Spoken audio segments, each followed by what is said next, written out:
They haven't even figured it out on offense yet. All right, we'll take a break. Tony Stewart will join us. He's going to be all fired up.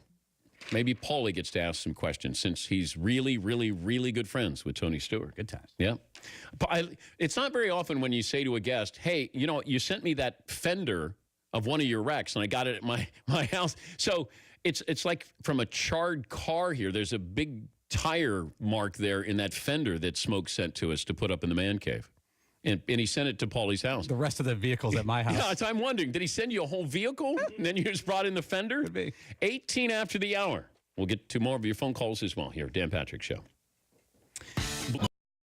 Doing good? Is awesome. Let me know if you need anything. in one of these stores. Coming back. Good to have you guys here in person. Everything, all three champions. Staying out of trouble? The helmet. Are we back? Yeah. Glove, We're coming back now. Everything's shoes, all that. Cool. It's all in Let me know there. if you need anything. It's great. It's great to have you guys here. He said I didn't have to use a headset, but unfortunately, I know he's going to talk. Yeah, Paulie might say something since you guys are really, really, really good friends. Both a little grayer, by the way. You're back. More phone calls coming up. I think McLovin will try to come up with a different poll question. Kurt Warner, the Hall of Famer, will join us coming up in about an hour. We'll talk to him about what Ben McAdoo did to Eli Manning after last night's game. He's Tony Stewart, former NASCAR driver, and NBCSN, by the way, presents the second race of the Monster Energy NASCAR Cup Series, and that will be Sunday at 2 Eastern, New Hampshire Motor Speedway. He's Tony Stewart, otherwise known as Smoke, who joins us in the man cave. Good to see you. Yeah, it's good to be here. I mean, I've been watching the show a lot. Yeah. And always wondered, we were just talking about, how do you get all this stuff in here? Do you have a man cave? Not this extensive. But do you have memorabilia? I actually have over 200 helmets in a collection in an area in my basement at my house. But are they your helmets or are they other drivers? No, other drivers. So I have some of mine. I have key helmets from the double duty when I ran the Indy 500 and the Coke 600. I have helmets from the championships, and then I have helmets that I've traded with other drivers and collections that I've bought. If you have to leave the house and you have to grab one thing, what piece of memorabilia are you grabbing? I got to grab the last championship trophy I had in NASCAR because that was the hardest one for sure. And that was Carl Edwards? Yeah. Yeah. And actually, one of the helmets that I have, the helmet that I traded with Carl, he gave me the helmet that he had on the night that we had the championship battle in 2011. So that's a pretty cool helmet of mine to get. Do you feel retired? Yeah, I love it. I've been enjoying it. But isn't there, you talk to athletes and it'll be the time of the year, like spring training, or it'll be, late summer for football players. But right now you don't have that feel, or your body says, remember you did this for a couple of decades? Well, you got to remember, I still go to the track, and then I'm still racing as well. So I've ran probably 50 sprint car races this year already. So I'm still racing a lot. Is that the same, though? Same kind of feeling? It is. Being at the track is. When it's different is when I get to the cup races. But what's fun about the cup races now is I get to see my four drivers and the people that a lot of, just like this weekend, I'm going to be racing on Friday night at Eldora at my track. I'm taking Saturday off to go to a friend's wedding. Marco Andretti's getting married on Saturday, so I'm going to his wedding on Saturday, which I told him, I'm like, who possibly in their right mind gets married during race season? Yeah, I was wondering about that. And then he laughed and he goes, remember, my race season ended last week. Oh. So last week was the end of his season. Now he's getting married this weekend. So and then I'll go to Loudon Sunday. So it's, and it's fun for me to go to the cup races, not have to be there all 3 days, but I get to see everybody I like to see and, get to be there for the race and hang out with our friends.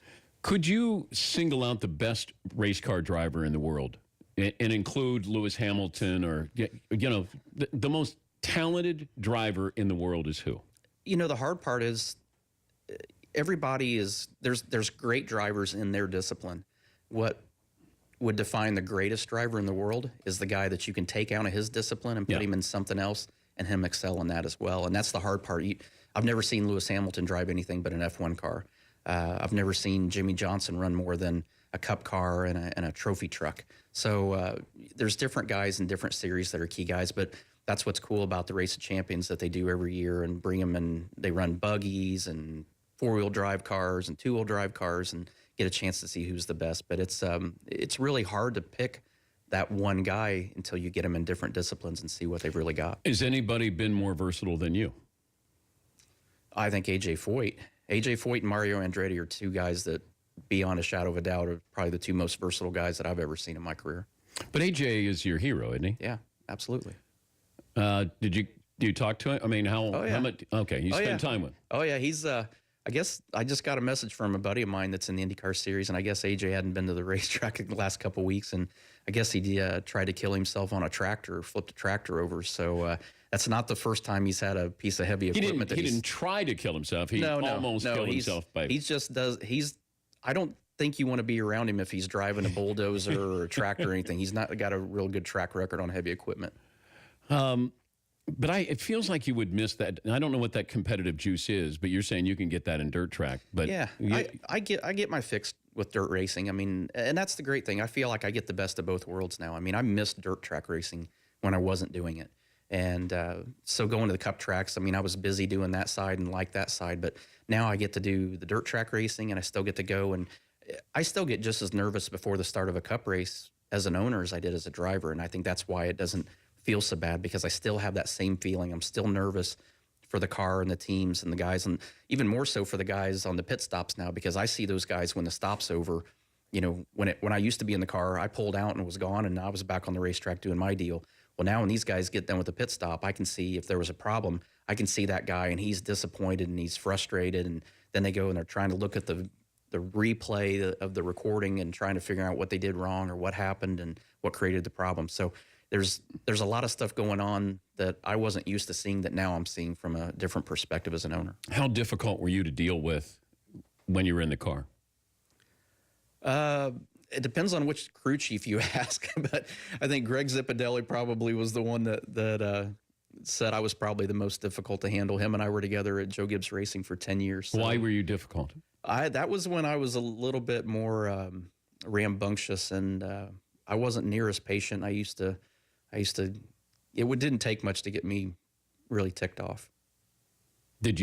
So conversations back and forth get heated during a race? Oh, yeah. I mean, Zippy and I were like two brothers that, you know, he was like the big brother, but we were always fighting with each other. And it was because we were both wanting to win and be the best at what we did. But it's kind of hard to drive at 200 miles an hour and you're yelling at somebody. Oh, no, it's easy. It's a lot easier than you think it is. Well, I can yell at the kids in the back seat when I'm going 45. You're going a little bit faster there. All you got to do is just push a button on the steering wheel, and you can yell at anybody you want that has a radio on your frequency. So it's not that bad. It's a lot of times it would be after pit stops or when something would happen on the racetrack. But, you know, it's like anything else. I mean, the first time that you drove on the interstate and you went 75, you're like, wow, this is pretty fast. Well, after you run 200 mile an hour for 18, 20 years. What's the fastest you ever went? Rookie orientation at Indy. For my first Indy 500, I ran a lap at 2:37, and the top speed was Larry Curry. I talked to him. He said the top speed was 250 at the end of the backstretch. Oh, man. So that's the fastest I've ever been in anything. What at some point, you know, if you throw a fastball 100 miles an hour, and you see a fastball 100 miles an hour, you eventually get used to 100 miles an hour. Can you get used to 237 miles an hour? Yeah. You can. Yeah. I mean, especially in our sport, I mean, that's what you're striving for. You're but could always you teach me to faster. do that? I can't teach you to hit a fastball that's going 100. I can't teach you to drive 230 miles an hour either. Why? For the same reason you can't teach me to hit a 100-mile-an-hour fastball. But if I start at 150 and I go to 180, I go to 200. Let's say just teaching me how to drive 200 miles an hour, 180 miles an hour. Let's put it in perspective that'll make sense to you. So Paul Pabst over here, who You're I good, love, really my good friend over here. Yeah. I mean, we could try to teach him to be you, but he can't be you. I mean, you are you. Yeah. I mean, you're an elite person. He can try, he can come close, at least as close as he can come. Yeah. But he may not get to where you are. It doesn't matter how much you try. There has to be a level of talent to get you to where you want to be. So you can get them, 50, 60% of the way there, but they have to have the talent to go the rest of the way. What's the first thing that leaves a driver? I think that nerve of fearlessness. I mean, that's a good thing to have. Well, it's kind of like that common sense where when you're a kid and you touch a hot stove and it burns you the first time, you're like, yeah, that's a kid that doesn't know what it means to get hurt. So a lot of the young drivers that come in, they haven't had bad crashes yet, and those are the things that make them fearless and that make them have a little bit of an edge. But I think that's the first thing that a driver loses is when you crash hard a couple times, you know, when you get in those scenarios that you're thinking, man, I know what this feels like if I make this mistake. That's the things that kind of sometimes get you to reel it back a little bit. But those are also things that help you win races because you're patient, help you win championships because you're consistent. You don't put yourself in those scenarios. But what's the crash where you went? And I don't know if is it slow motion? No. There's nothing slow. No. Because if you're spinning and you're going over and turning, it to me that feels like it might be a little bit slower. Like when's this going to end?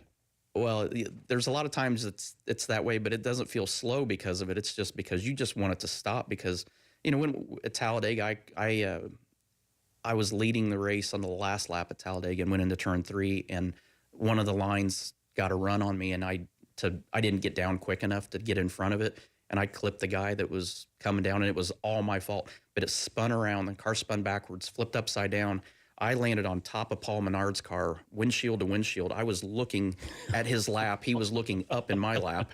And I'm sitting there going, this is not one of those scenarios that's probably going to end well. So the whole time that this accident is still going on, you're like, just please get over, please get over, please get over. And I got passed around from car to car before it finally got off of people's car and back on the ground. And when it slid to a stop, it's like, I can still move everything. I'm awake. Life's good. We'll come back with Tony Stewart, who, by the way, is joining us on behalf of Aspen Dental. Here you are. You're not even driving anymore, and you got a sponsorship. Like, yeah, everything in life is a sponsorship for a driver? Well, you got to remember I'm a team owner, too, so I've got 4 teams that have to have funding. But, Aspen's been a great partner. We have a lot of fun with that group. They've done some great promotions that we've been at racetracks and just randomly grabbed race fans and taking them to the dentist office to get their teeth cleaned. So it's there's some that we skipped on purpose because it was going to take more than one trip to get them fixed. But Aspen does an awesome job. They've been a great partner, and they've got a great Get Start program that they're working on right now to get race fans to, this day in society, everything's so busy that we don't stop to think about simple things like that. And I'm just as guilty as everybody else, but that's the great thing about Aspen Dental, and especially for us, traveling around. They have over 600 locations, so we're in their system, so it doesn't matter where we go. If they've got an opening in a time slot, we can get in anywhere and get our teeth cleaned really quick. We'll come back with Tony Stewart. I want to ask you about the art of cheating. The art of it? The art of it. It is an art. Because there is an art. Yeah, I mean, absolutely. There are people who spend a whole lot of time thinking about ways to cheat. Yeah. Instead of how to make their car actually better, right? Exactly. We'll come back with Tony Stewart joining us here in the Man Cave right after this.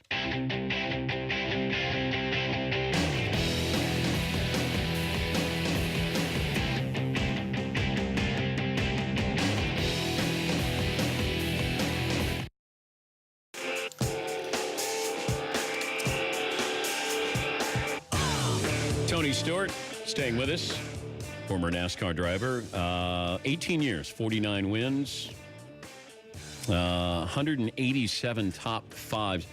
You know how much money you earned? No, tell me. I got you at $122,231,607. I wish they would have let me keep all that. How much do you get out of that? A fraction of it, less than 50%. And then the government takes their 50% of that, so you get a lot less than what that total number is. Do you still have the log mahal? Yeah. Yeah? That's where my helmet collection is, down in the basement there. Do you have a pond in the living room? Mm-hmm. A fishing pond?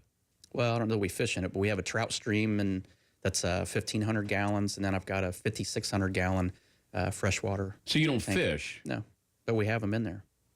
You're getting married? No. You're not getting married? Who told you that? Paulie? No, it's posed in the form of a question. When are you getting married? Oh, you're not getting married. I'm a survivor, bud. I've made it 46 years. I'm on the endangered species list as a single male that's never been married. A lot of us had the over. Yeah. A lot of us had the over for you, bud. That was pretty much a safe bet. Is it you can't find a woman who's going to let you have a trout stream in the living room? Or? Well, it's too late. I already have it, so they don't have that choice at this point. Yeah, but they might say, can we move or... No, we're not. Trust me, a portion of that, big chunk of that money that I did make out of that on your sheet is in that house. So that we're going to live there. Were you friends with Peyton Manning? Because how far do you live from Indianapolis? I'm only 45 minutes from the stadium, so I wasn't far from Indy. I'm just south of there. Were you friends with Peyton? No, we had done a couple appearances together, but I mean, he's larger than life, obviously. I mean, he was somebody I really looked up to. But Were you a Colts fan? Oh yeah. Even now? It's hard to be one now. Our Colts suck this year. I'll be honest. Yeah, they do. But we're hoping that it will change and get better. Do you have any? There were rivalries when you raced, but can you? Like football players may not like each other when they play, but then they see each other socially and then they're fine. Yeah. Is there any spillover? Like, would you still like to pop somebody? No, especially my last year. Last year, I thought, man, this is the perfect opportunity of settling old debts. And it's as you get in that scenario, you're like, you know what, it just isn't worth it.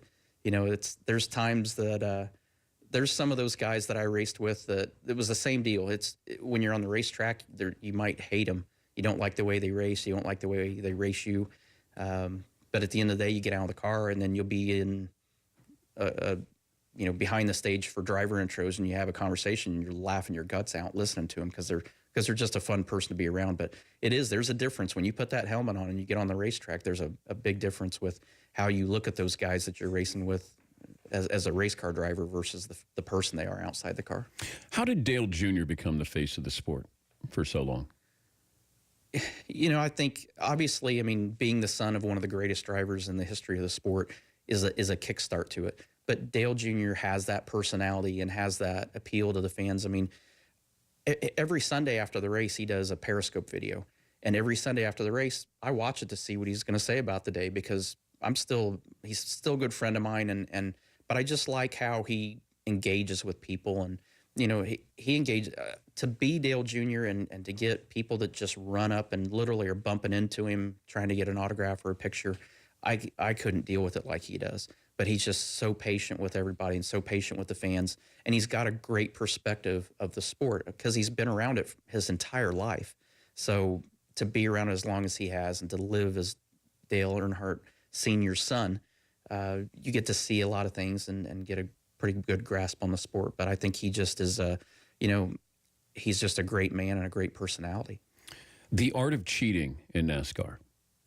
What's the best story you ever heard? You don't have to attach names. I think Smokey Unick, and what I remember of the story was that he built a car that size-wise was 7/8 of the original size of that brand of car, but he was able to somehow make it smaller to where it was more aerodynamic, but still had the same size motor. But the art of cheating 20, 30, 40 years ago was much more cool than what it is now because there were so many things that you could already do, but then there were things that they went way above and beyond. Like I said, there's nobody in our sport right now that would even have the capability to take a car and shrink it down to 7/8 of the size it's supposed to be and not get caught with it. So, but it's like baseball. There's unwritten rules where they sort of encourage you. It's okay if you steal signs, just don't do it with modern technology like an Apple Watch. If you're not cheating, you're not trying. Was that? I think it's the motto. Well, I think everybody's always looked at the rule book and said, okay, this is what it says we can and can't do. And how it started so many years ago was, but it doesn't say that we can't do this.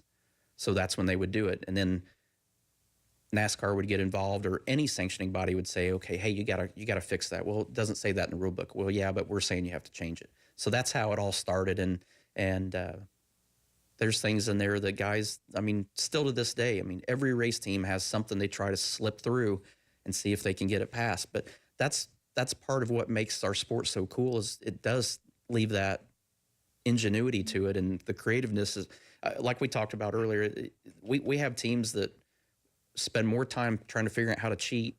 And if they would just take that time or a portion of that time and try to figure out just to work on their car to make it better, they wouldn't even have to worry about that side of it. But there's guys that their mindset is they have to have that to be competitive and to win. What's Danica Patrick's future? I don't know. You got to ask her. She's got so much stuff going on. She reminds me a lot of me, just in different categories. Is she going to stay in the sport? It's a good question. I don't know. I don't know what she has planned. She's got wineries. She's got her yoga stuff. She's got clothing line she's working on. But I don't see her leaving the sport. She's that driven and that competitive that I just can't see her just washing her hands of it and walking away. She still wants to win. You thought about working in the media at all?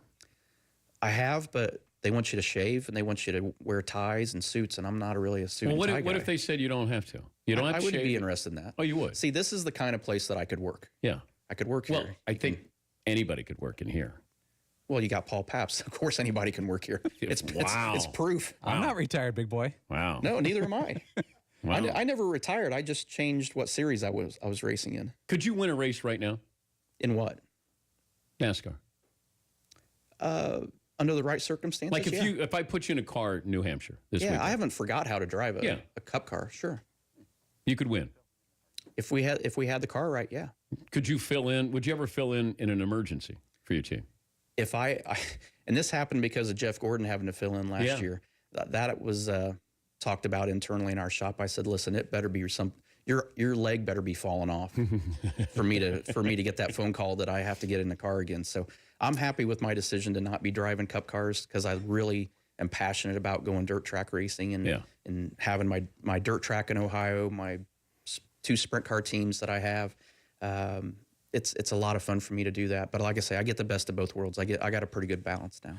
What's worse, finishing second or finishing last? Oh, second, by far.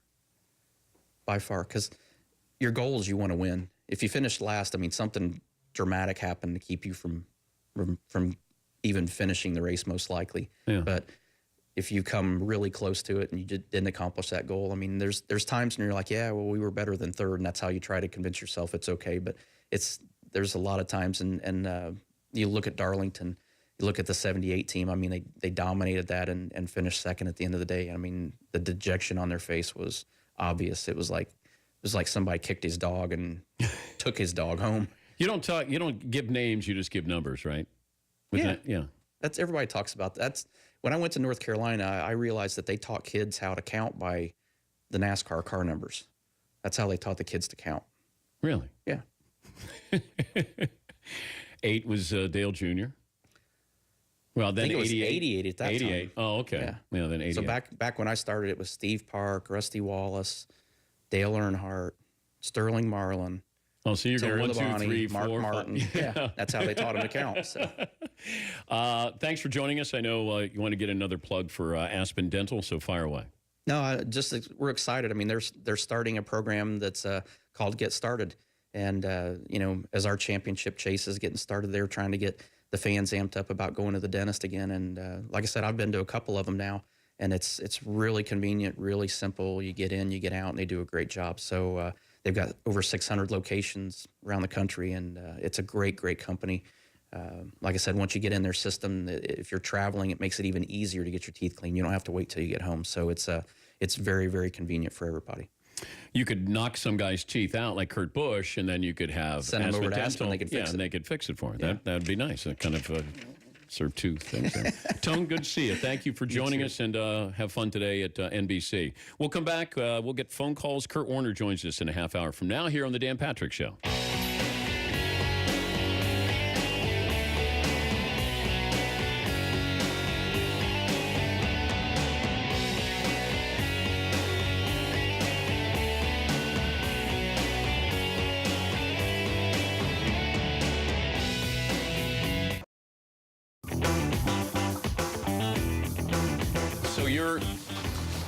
You race cars, but you got fun cars, though. Yeah, but like I'm a Coke driver. Yeah. We were just leaving the hotel, and I went to get something to drink. They had Crystal Pepsi. So when Jeff Gordon drove for this guy in Indiana, it was Diet Pepsi, and that's the car that got him his opportunity in NASCAR. So I got an opportunity to drive it 2 years later, and that's when Crystal Pepsi came out. And like, it's back there again. But I was like, I didn't like it then, and I wouldn't like it now either, but I bought that car. That car ended up in Australia, and a guy restored it in Australia, and it went up for auction shortly after Easter this year. And I found out how to bid on it. I bid on it, won it, and that car's on a container coming back to the States now. So The shipping. I'm going to plant firms. I don't want to kick you out of your chair. You're welcome to. You got to go work. Thanks, man. Good to see you, man. I'll see you in a couple hours. Have the rest of the day. That's fine. Thanks for being here. Yes, sir. Thank you. Good to have you. Thanks, all. You got it, man. Take care. Talk soon. Thanks as We always. all go gray. Take care. You bet. Great to have you guys here. Good to see Tony. Haven't seen him in a while. Sunday, second race of the first round of the Monster Energy NASCAR Cup Series playoffs live from New Hampshire Motor Speedway at 2 Eastern on NBC. SN.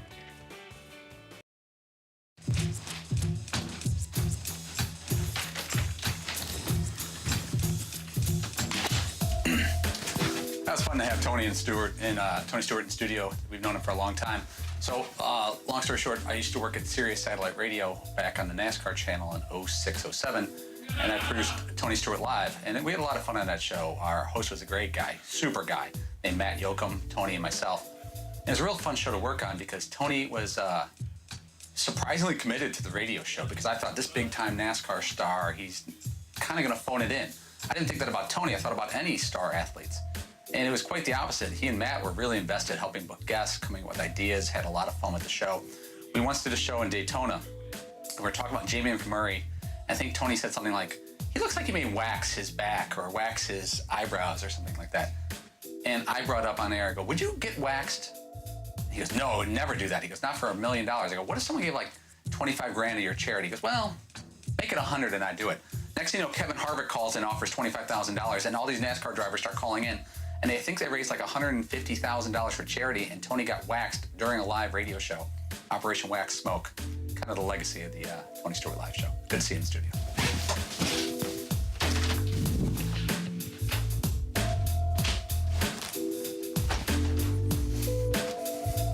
Oh, boy.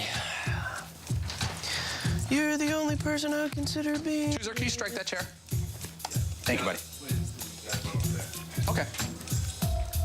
Don't let him hate on your legend status. Felt a little awkward kicking Tony out of the chair there. Well, I knew that one because